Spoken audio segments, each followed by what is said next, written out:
पृथ्वी पर लगभग 160 मिलियन वर्षों तक राज करने के बाद जब डायनासोर अपने अंत की ओर बढ़े तो सत्ता जिसके हाथ आई वो थे स्तनधारी यानी मैमल्स।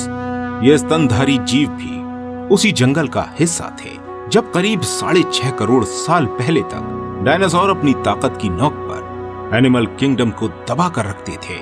लेकिन डायनासोर जैसे जानवरों की तुलना में उनका अस्तित्व कुछ भी नहीं था। भले ही उनके लिए डायनासोरों के बराबर ताकत हासिल करना असंभव था, लेकिन आने वाला भविष्य उनके नाम लिखा हुआ था। 206 करोड़ साल पहले डायनासोरों का फैलाया हुआ साम्राज्य एस्टेरॉयड की धरती से टकराते ही मौत के आगोश में समा गया और उन्होंने अपना सब कुछ खो दिया। इस आकाशीय भौगोलिक घटना में लगभग 90% प्रजातियों ने मिनटों में ही अपना दम तोड़ दिया, जबकि बाकी बची 10% आबादी धीरे धीरे विलुप्त हो गई। आइए अब आगे की यात्रा शुरू करते हैं और जानते हैं कि हम बंदर से इंसान कैसे बने और 10% आबादी को किस हाल से गुजरना पड़ा। कहते हैं ना, ये समय का चक्र है जो अपनी परिक्रमा जरूर पूरी करता है। डायनासोर का अंत मैमल्स के लिए वो अवसर था जो रेप्टाइल के खत्म होने पर डायनासोरों को मिला था। मतलब सरल भाषा में कहें तो स्तनधारी जीव मैमल्स को जंगल पर अपना अधिकार स्थापित करने का समय आ गया था। आकार में छोटे होने की वजह से यह जीव आज मौजूद चूहे जैसे थे और इनकी शुरुआत भी इसी तरह से हुई थी। ये स्तनधारी मैमल्स प्रजाति जो डायनासोरों के समय से ही जंगल की दुनिया में अस्तित्व में थी, जब भौगोलिक घटना के कारण एस्टेरॉयड से टकराने से आकाशीय महाविनाशक प्रक्रिया शुरू हुई तो इन्होंने भी अपने कई साथियों को खो दिया, लेकिन ये अपनी प्रजाति को बचाने में कामयाब रहे। इसका कारण था इन स्तनधारी जीवों ने खुद को परिस्थितियों में ढालकर जीना सीख लिया था। इस महाविनाशक आपदा के कारण पैदा हुई गर्मी से बचने के लिए स्तनधारी मैमल्स ने भूमिगत होकर जमीन के नीचे रहने लगे। डायनासोर का आकार ही उनका सबसे बड़ा दुश्मन बन गया, जबकि चूहों को आकार में छोटा होने का फायदा मिला। भूमिगत रहते हुए स्तनधारी मैमल्स गर्मी से बचे रहे और जिंदा बचे रहने के लिए भोजन के रूप में सभी प्रकार के कीड़ों और जीवों का शिकार किया। वहीं दूसरी तरफ की बात करें, वहां ऊपरी सतह में हो रहे पर्यावरणीय बदलाव वहां मौजूद बचे जानवरों की जान ले रहे थे। अब एस्टेरॉयड के टकराने से उत्पन्न हुई हीट और धूल के बादलों से पृथ्वी का वातावरण पूरी तरह से ढलने वाला था। वहीं दूसरी तरफ धरती पर सूरज की रोशनी तक नहीं पहुंचने वाली थी, परंतु गर्मी की वजह से बहुत सारे जानवर मर चुके थे। और जब यह सिलसिला कई सालों तक चलता रहा तो पेड़ पौधे पूरी तरह से नष्ट हो गए। कुदरत का बनाया इकोसिस्टम पूरी तरह से हिल गया। सूर्य का प्रकाश न मिलने के कारण पृथ्वी धीरे धीरे ठंडी होती चली गई, परंतु अब डायनासोर और उनकी प्रजाति की आबादी धरती से विलुप्त हो चुकी थी।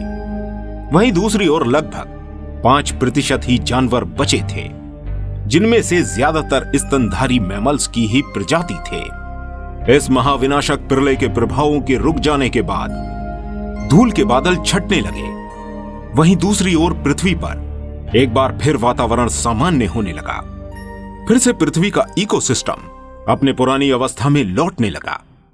लेकिन पहले जो स्तनधारी मैमल्स प्रजातियां केवल 5% तक सीमित थीं, अब एडेप्टिव रेडिएशन के कारण इन स्तनधारियों का विकास तेजी से होने लगा और इनमें से कई नई प्रजातियां दिखाई देने लगी। इस प्रक्रिया में करीब 5.5 करोड़ साल लगे और पहले बंदर का जन्म हुआ जो आगे चलकर इंसान बनने वाला था।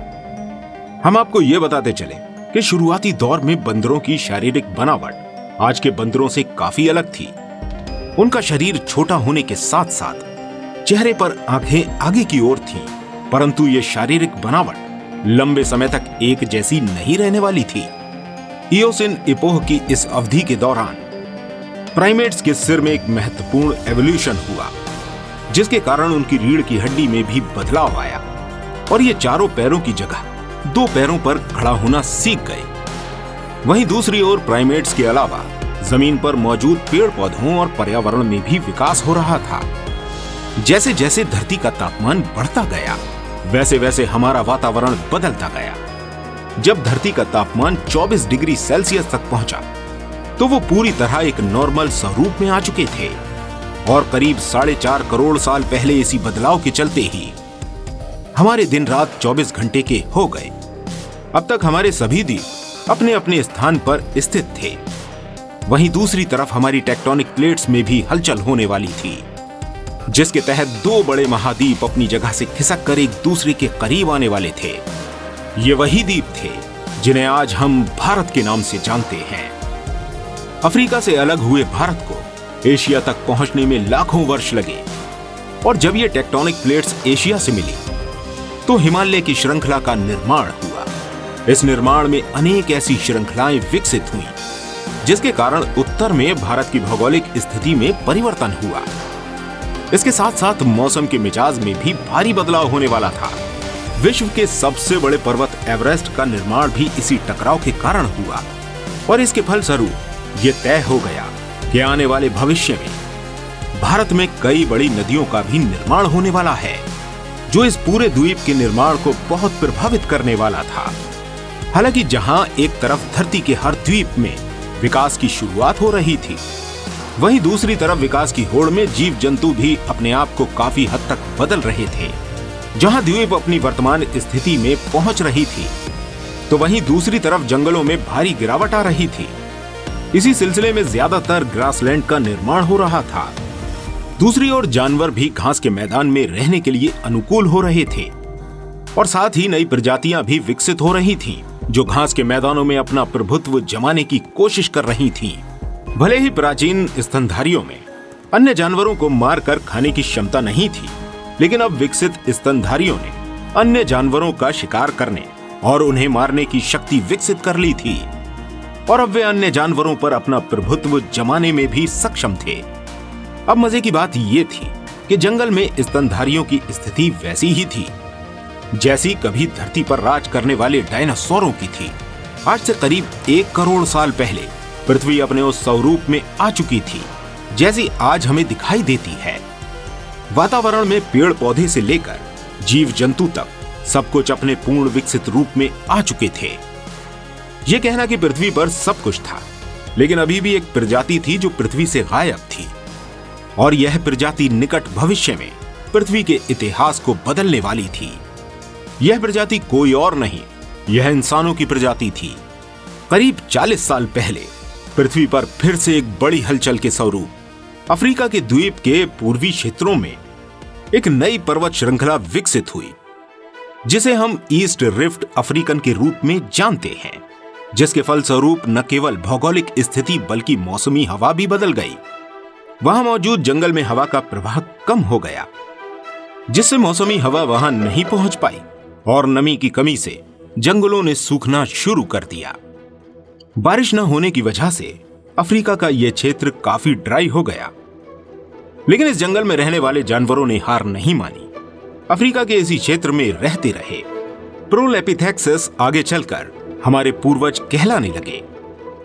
ये बंदर पेड़ पर एक डाली से दूसरी डाली पर जाने के लिए अपने अगले हाथों की सहायता लेते थे और वो रह रहकर पेड़ों पर 2 पैरों पर भी खड़े हो जाते थे, किंतु ये अभी तक जमीन पर चलने में सक्षम नहीं थे।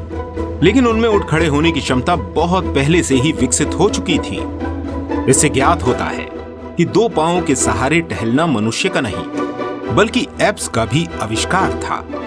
अंतर बस इतना था कि वो पेड़ों पर निवास करते थे, परंतु जलवायु में तब्दीली होने की वजह से शीघ्र ही जमीन पर उतरने की फिराक में थे। इनमें से कई प्रजातियों का चिंपैंजी के रूप में विकास हुआ, तो कुछ मनुष्य के रूप में विकसित हो गए। इनकी आगामी पीढ़ियों ने स्वयं को स्थापित करने के लिए और अपने विस्तार और विकास के लिए पेड़ों से निकलकर जमीन की तरफ चले आए। आर्डिपेथेकस रेमिडस ही वो पहले एप्स थे जो खाने एवं नए घर की खोज में वृक्षों से उतरकर जमीन पर चले आए। लाखों वर्षों के इस विकास में एप्स अफ्रीका के सभी इलाकों में विस्तृत हो गए थे, लेकिन इनकी पहुंच और ज्यादा विस्तृत थी। पेड़ों पर यहां वहां कूदने फांदने के कारण इनके हाथों का आकार बिल्कुल पांव जैसा था। इसी तरह से हजारों वर्षों तक विकास की प्रक्रिया से गुजरते हुए इनके जिस्मानी ढांचों में बहुत ज्यादा तब्दीली आ गई। अब ये 2 पांवों के सहारे बहुत ही सही तरीके से चलने में सक्षम थे और बहुत अधिक ऊर्जा संरक्षित करने में भी सक्षम थे। इस प्रकार ये अधिक फासले तक देखने में सक्षम थे, खुद के लिए खाने की तलाश कर सकते थे, दोनों हाथों की सहायता से खाना खाने में भी सक्षम हो गए थे। वक्त गुजरने के साथ साथ विकास का ये सिलसिला आगे की तरफ बढ़ता रहा, जिससे एब्स की जिस्मानी बनावट के साथ ही उनकी खोपड़ी की बनावट में भी उल्लेखनीय परिवर्तन आ गया। पहले जो माथे का आकार छोटा था, 23 लाख वर्ष पूर्व होमो हेबिलिस वे पूर्वज थे जिनके मस्तिष्क का साइज बड़ा हो गया। साइज बढ़ने के कारण यह पता चला कि अक्ल को किस प्रकार जीवित रखने के लिए उपयोग में ला सकते हैं। अक्ल के करिश्मे दिखाते हुए सबसे पहले हमारे पूर्वजों ने पत्थर को अस्त्र की तरह पीसकर तेज करना सीखा। जैसे ही उनकी यह विधि कारगर हो गई, होमो हेबिलिस को ज्ञात हो गया कि पत्थर को किस विधि से अस्त्र की तरह उपयोग कर सकते हैं। जैसे जैसे ये जीव अस्त्र का उपयोग करने लगे, वैसे वैसे उनके हाथों की उंगलियां और अंगूठे शक्तिशाली होने लगे। अब जाकर उन्हें यह ज्ञात हुआ कि अस्त्रों का प्रयोग करके हम किस तरह समूह में शिकार करने के लिए जा सकते हैं और अपनी भूख मिटा सकते हैं। आपको बता देना चाहूंगा कि होमो इरेक्टस ही वो पहले पूर्वज थे जिन्होंने समूह में मिलकर शिकार करना आरंभ किया था। इसके अलावा उन्होंने सर्वप्रथम अग्नि का आविष्कार कर मानव के भविष्य को ही परिवर्तित कर दिया। हमें अच्छी तरह से ज्ञात है कि मनुष्य के इतिहास में अग्नि का आविष्कार सबसे महत्वपूर्ण आविष्कार था। अग्नि का प्रयोग करके होमो इरेक्टस शीघ्र ही गोश्त पकाकर भूनकर सेवन करना सीख गए। अग्नि ने हमारे पूर्वजों को केवल कड़ाके की ठंड और शीतलहर से सुरक्षा ही नहीं दी, बल्कि मस्तिष्क के प्रयोग के लिए उन्हें प्रेरित भी किया। परंतु आप ये सोच रहे हैं कि ये कैसे संभव हुआ, तो फिर आपको बता देना चाहता हूँ कि अग्नि के प्रयोग से खाना चबाने में कम ऊर्जा की खपत होने लगी। उन्होंने उस ऊर्जा को अक्ल की तरक्की के लिए प्रयोग करना शुरू कर दिया, जिस कारणवश आगामी पीढ़ियां बहुत ही होशियार जन्म लेने लगी। तीव्र बुद्धि और तेज दिमाग के साथ साथ लगभग 2 लाख वर्ष पूर्व मनुष्य अपने आज के रूप में विकसित हो गए थे। उनकी ध्वनि की नली भी अलग आकार में विकसित हो गई। इसी कारणवश वे अलग प्रकार की ध्वनि निकालने में सक्षम हो गए और अपने साथियों के साथ संवाद स्थापित करने में सफल हो गए। एक बार ध्वनि के विकास के उपरांत अब मनुष्य अपने संवादों और भावनाओं को दूसरों तक प्रसारित करने लगे। इसके अतिरिक्त समय के साथ सामाजिक बनावट और सभ्यता में रहना सीखने लगे। हालांकि हम अपने आज के रूप में अवतरित हो चुके थे, परंतु कई आविष्कार अभी भी बचे हुए थे। खुद के लिए एक समाज, ग्रह और शहर बनाना बचा हुआ था।